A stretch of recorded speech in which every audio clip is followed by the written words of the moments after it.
What's up, everybody? Welcome back to the world's most incredible podcast. You're going to see the life. First episode. Kid, it's like a 50. Thank you for tuning in. Make sure you like, comment, subscribe. The guest I have on today's show, you may or may not have met. She's pulled up to a couple of collab sessions. She shared some of her content with us. She is hilarious.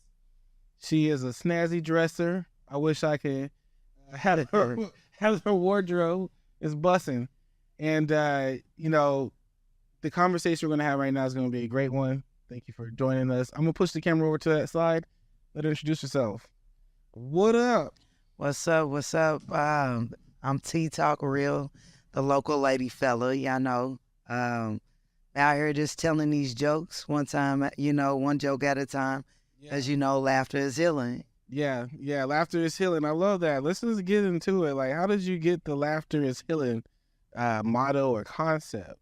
I came up with laughter is healing because I just seen what I've been through in life.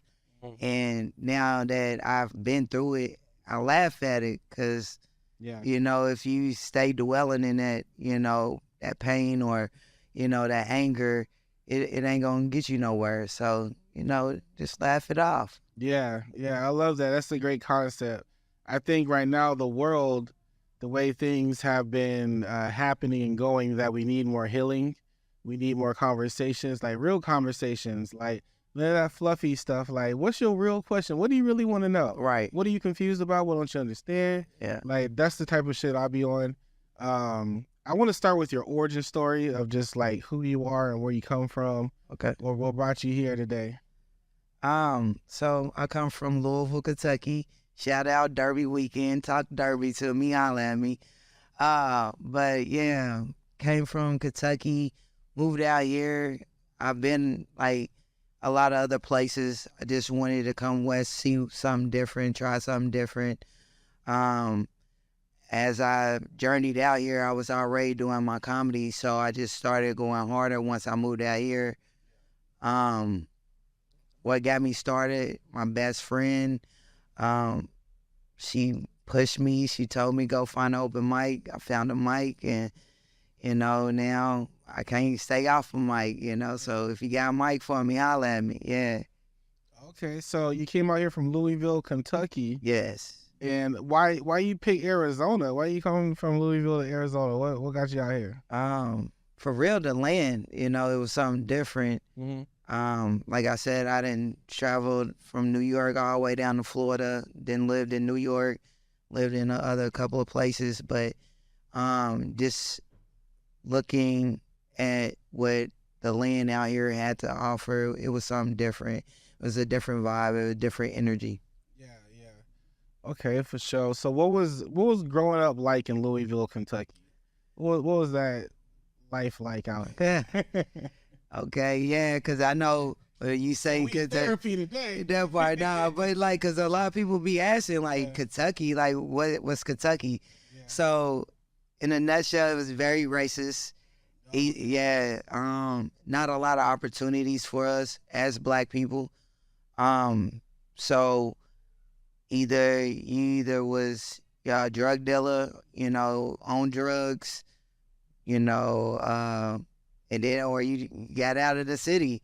Yeah. So it's not a lot of us, I could say, that made it out of the city, Yeah. So the environment itself was a bit hard to just kind of move up and thrive in. Is that what kind of got you? Was Arizona the first choice you had in places, living places, or did you try other places? Yeah, Arizona definitely wasn't the first place. I've lived in New York. I went to school in Indianapolis. Mm-hmm. Lived in not Orlando, but Atlanta for a couple of years. Yeah. Know everything about Florida. I used to go to Florida all the time. So I've traveled over to 37 states. So I done seen a lot of things and been in different environments. So I don't know what burned me. I knew that a lot of people didn't move out here, right? at first. Now everybody's moving out here, and I'm like, okay, because I thought I was coming. You know, it's a whole little other situation. It was a city, but it wasn't, you know, overly populated like New York is, Atlanta is. You know what I'm saying? Yeah. But I still can connect. It's bigger than Louisville, and it was like, you know, up the street from Cali. So I'm like, okay, if I'm really taking this comedy serious, you know, I can make other moves. I can go out to Cali. I can go to Vegas. You know, there's other places around here that I can move around. So that's what I was thinking. Yeah, Arizona's becoming like a new type of hub, a Hollywood of media, entertainment, and whatnot. Yeah. So that is a cool thing to see about it. However, with everybody and their mama coming, right? You know, rent prices going up, crazy. You know what I mean? It's harder to buy a house and shit like that. So like, you know, the cost of living is going up like crazy. It is. Okay, so you traveled 37 states. Yeah. So you're well traveled. You've seen America. Yeah. You know what America's got to offer. That's really dope. I encourage everyone to get out there and see the different states. Oh man, it opens your mind. You kind of see that how part people are living, right? I went to the 13 original colony. Look, seen how the Quakers and all that they live. You know, like just seeing the different environments and how people, you understand your life better, because you'll see what really takes to genuinely be happy and at peace with yourself in your life. Yeah, that's beautiful. So, the name you call yourself is the LadyFeller. Yeah. Let's talk about that. Like, how we get, is it because we both got the same? That part. Well, how'd you get the name the LadyFeller? Because once they started coming out with all these, you know, pronouns and adjectives and nouns and, you know what I'm saying, like, I was like, I'm not part of that. I'm me, you know. Before it was any groups or this and that, I've been out before that. So, right. So it's like, that didn't make sense to me. So, hey, listen, if y'all gotta label me, then I'm the LadyFeller. Yeah. And the reason why I took that persona on is because when everybody see me first, they think I'm a male.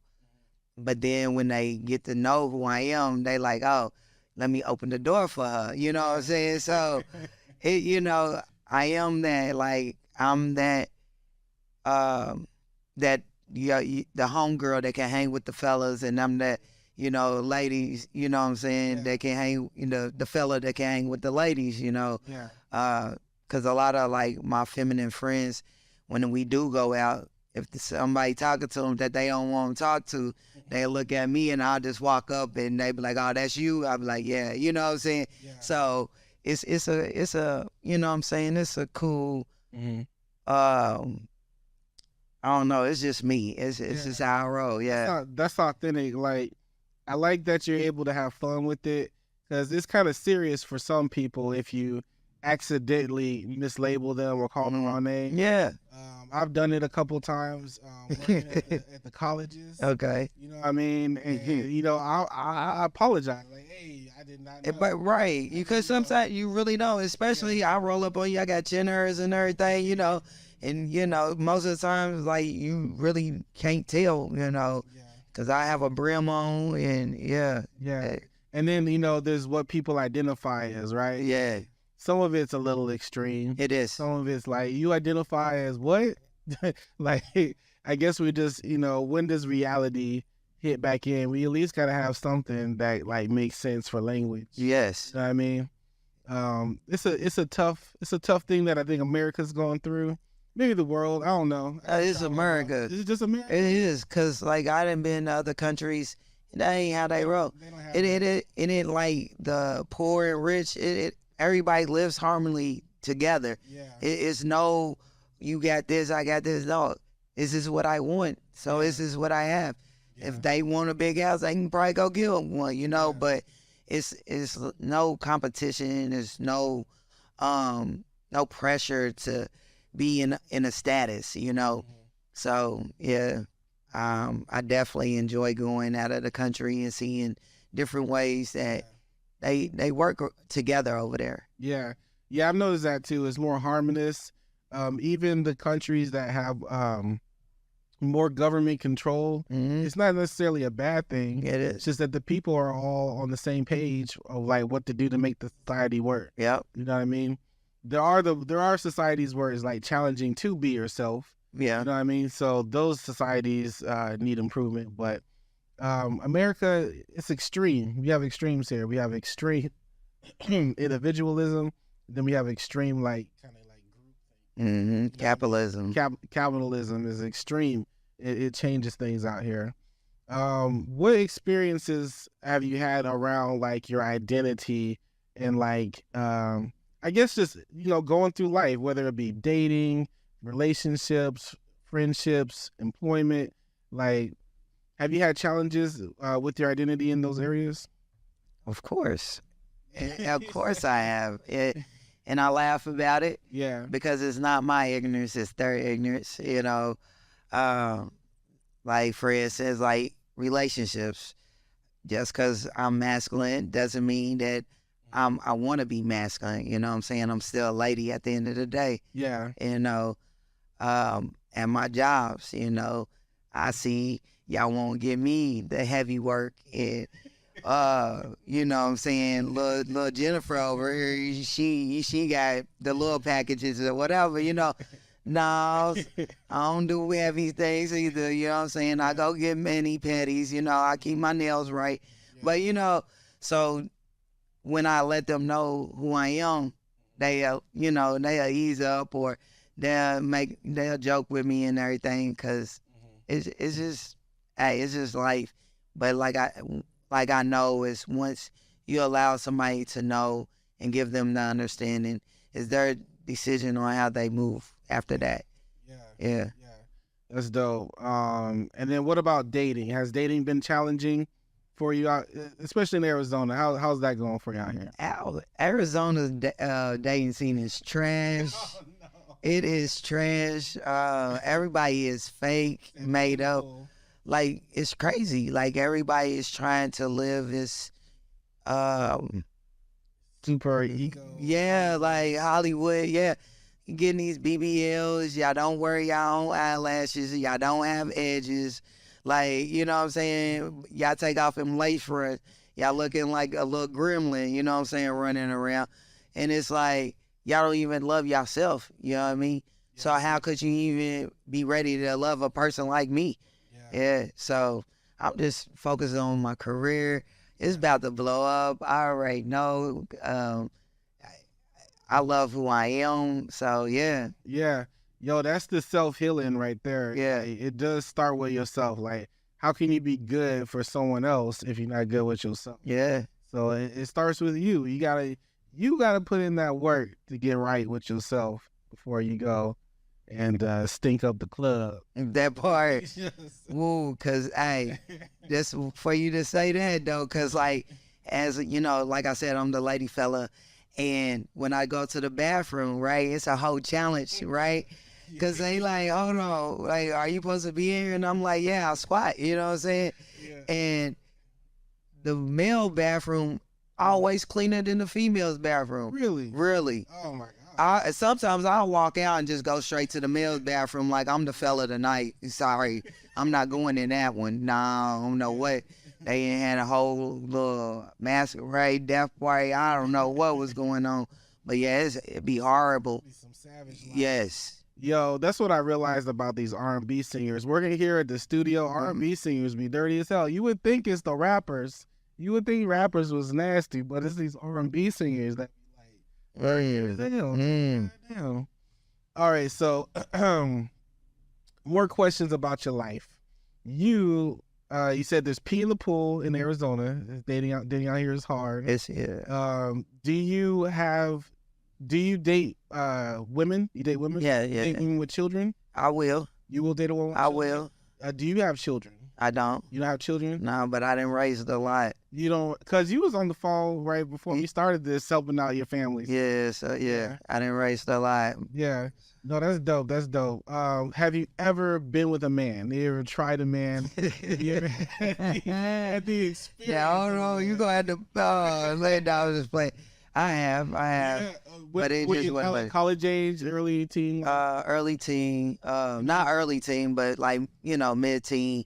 This camera said- Okay. Yeah. Mid-teen. It was like, not for me.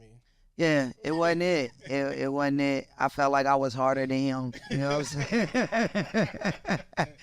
But yeah, so I have. This nigga breathing on me. Get off. Yeah, he's like, yeah, nah. And the crazy thing, I went back home and seen him. He was like, "What happened? You know, I really like." I said, I started talking to females, bruh. I got me a girlfriend. You feel me? Cause I came out when I was 15, so and I didn't care. Yeah. So That's beautiful. yeah. That's dope. Yeah, you should fuck with him. Be like, hey, man, ever since we had our encounter, I changed, man. You changed me. Yeah, that's right. You let me know. You let me know that's not what I like. Yeah. Oh, that's beautiful. So let's get into the comedy. How did you get started in comedy? What was your beginning? Actually, my question is, when was the first time you hit a stage? And did you have fear on that stage? Okay. It was August the 23rd of 2017. Oh, you remember the exact date. Yeah. Wow. It's like, I heard for comedians, it's almost like a birthday. Yeah. It's like, yo. Because you rebirthing yourself, like, for real. Yeah. Like, you really are. And like I said, my best friend, over 20 years, told me to go find an open mic. I went and found an open mic back at home in Kentucky. And when I did that, it was a nice crowd. It was probably like 15 people in the room. Mm-hmm. I didn't know what I was doing. I was just like, I'm just gonna go up there and say some things, hopefully, to, get some laughs. Yeah. I got some laughs, so I came back. I went back the next week. And I've been doing that. Yeah. Unfortunately, like, my best friend passed away on my birthday 3 years ago. Oh, I'm sorry. So that's another reason why I go so hard still, because, like, if it wasn't even for her, I wouldn't even be doing this. So Yeah. definitely. Honor. Keonta's Road. Yeah, that's my book. Shout them out. Yeah, Keonta's Road. That's my baby right there. Yeah. Yeah. So August 23rd, 2017? Yep. Wow, okay. So that was like 7 years ago. Yeah. Almost 7 years. And since then, have you had any stand-up sessions that didn't go the way that you wanted them to go? You had to deal with like any hecklers, anyone just being rowdy, like any of that type of stuff? Yeah, where was I at? I was out in Scottsdale, and I was opening up for dang, why can't I never remember? Amina, she was on Love and Hip Hop, and she did a gig out there, and it was this dude drunk, and so he's rowdy and all that, and I'm just listening. Then all of a sudden, I just stop him in his track. I said, I was like, oh, so you like get bent over, right? And then he could, So when I get heckled or somebody try to come for me, I'm just definitely gonna say something real stupid and ignorant, and then usually shut them up because they ain't ready. I could tell you was probably a roaster, an elite roaster. I wasn't though. I didn't. No, I have the most kindest heart. I don't even like talking about people. Yeah. But if you make me mad, I'm coming for your head. Yes. Okay. Yeah. Okay. So that means you have the thoughts. Yeah. You storing them up. I'm looking. I'm up. Yeah. I'm gonna watch it. Yeah. Yeah. It's up to you whether these thoughts come out. Yeah. And if you get these words. Yeah. Okay. Yeah. Handling hecklers is an art form. You know what I mean? Because you don't want them to fuck up your show. You want to keep that energy, the high energy going, and get a couple laughs out of it. Yeah. While you're dealing with that nonsense. I like them though. I'll be laughing because the fact that y'all over here basically hating, while I'm at work, but it's cool. You know what I'm saying? Yeah. That's why you paid your money to get here. You know what I'm saying? Thank you. Yeah. That's one thing I notice about comedy too. Sometimes is like, why would someone pay to not have a good time? Right. Like, you shut up, man. Yeah. You're here to laugh. Like, let's have a good time. But every so often I'd be at a comedy show like, what is up with this crowd? it's like it'll just me in there laughing. Like, I'm like, that was funny. I'm like, what am I missing here? But it can be, I don't know, especially Arizona audience. I love Arizona, but Arizona could be in a mood like tonight now, like that arm cross kind of thing. Yeah. I'd be like, man, I feel like this comedian that's coming to my state right now to experience these bougie ass people. Like, we're not always like this. Yeah. Well, I don't mind it because I definitely give them something to laugh about. Challenge, right? You just got to work. Yeah. Yeah. And the way I embrace myself, they embrace me as well, you know, even if they don't want to. Mm-hmm. Yeah. Yeah. That's dope. That's dope. Yeah, I think I was telling you off camera that I think you have a very unique style. You showed me a clip of some of your comedy on your phone, and it was funny. Yeah. Like, I'm a comedy connoisseur. Okay. I'll tell you some of my greats here in a moment, but like, I really love comedy. Like, I write comedy too. Okay. I write short stories. I write stand-up. I used to perform comedy after my rap performances. So I would go do my shows. At the end of the show, the music cut off. I would just stay on stage and start telling jokes. Okay. Until people caught on, like, oh, he's telling jokes too now after he raps. But I love the art of comedy. I love the art of improv and things like that. Right. And when I seen what you showed me on your phone, I was like, oh yeah, she got it. She can do it. Yeah. Like, you can go. Thank you. And you got the natural ability too. That's that off script natural ability as well. Right. Like, I can tell you work in your material, but I can also tell you work in the crowd. And that in itself is masterful. That takes practice or just like a God-given gift. Yeah, and you do that. So where do you want to go next in comedy? Like, what are your goals next? Where are you heading to? I want to do definitely a state tour. So I can get my name out there more. T-Talk Real. Yeah, like when y'all pull up, who y'all about to go see, y'all come and see T-Talk Real, you know. But just building like my household brand, letting the world know who I am. Are you trying to get a sitcom? That used to be the goal, right? Like, yeah, it did. It did. Now social media, you kind of like create your own show. Right. Don't really need anyone else to give you that, but I don't know. It would be nice to have a sitcom.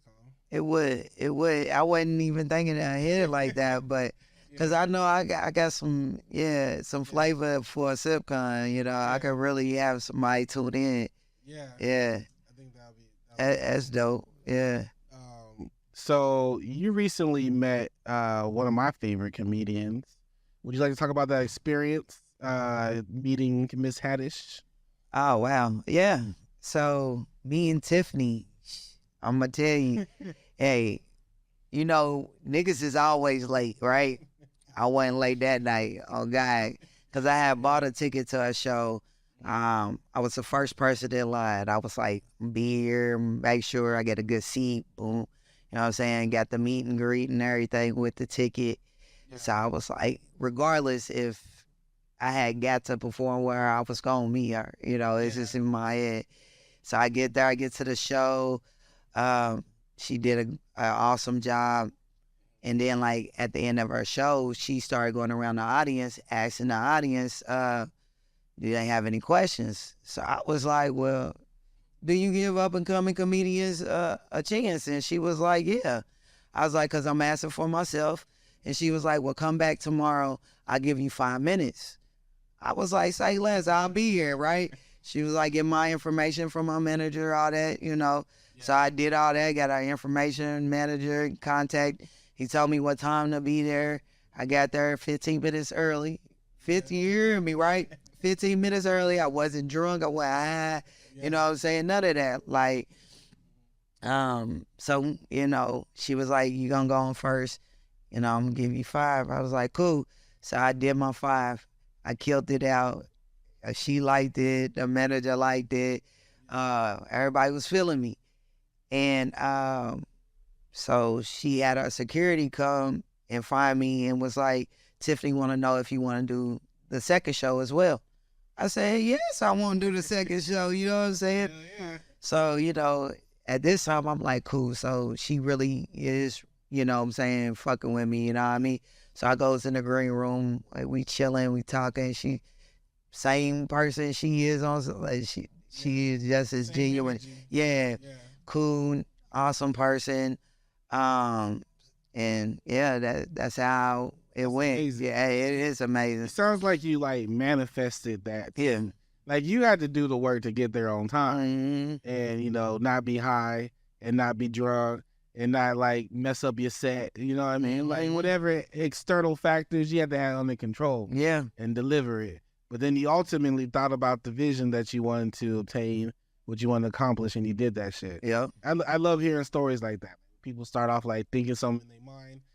I didn't even know she was coming until like that Wednesday. Yeah. And I bought my ticket. I was like, I'm going. I was like, I had a bill due, but I was like, I'm going to Tiffany. Everything worked out, you know what I'm saying? But yeah, so. And the opportunity of like when she asked the crowd, like, Yeah. You know what I mean? You didn't hesitate. Well, did you hesitate? Well, I was like, because I was watching the room. I was seeing how she was responding. And then I was hearing some of the questions that people were asking. I was like, why would y'all ask that? Like, she just said it in a joke, like y'all wasn't listening. Yeah. So once I seen how stupid the audience and people was that, let me ask a real question. Yeah. Do you give opportunities, you know what I'm saying? Let me. So that's hella dope. And closed mouths don't get fed, so. Yeah. That's dope. So what is coming for you next in comedy? I think you mentioned like upping your marketing game. Yeah. Getting more visual, finding your audience. Is that kind of what you're looking to do next? Yeah. As far as comedy? Definitely making it more of a noise on social medias. Yeah. You know what I mean? When y'all hashtagging T-Talk Real, the LadyFeller, just having people know who I am. Yeah.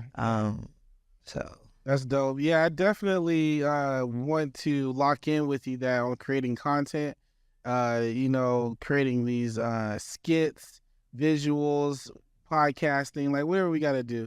Because I feel like the world needs to know who you are. Like we got to get you out there. Yeah. You know what I mean?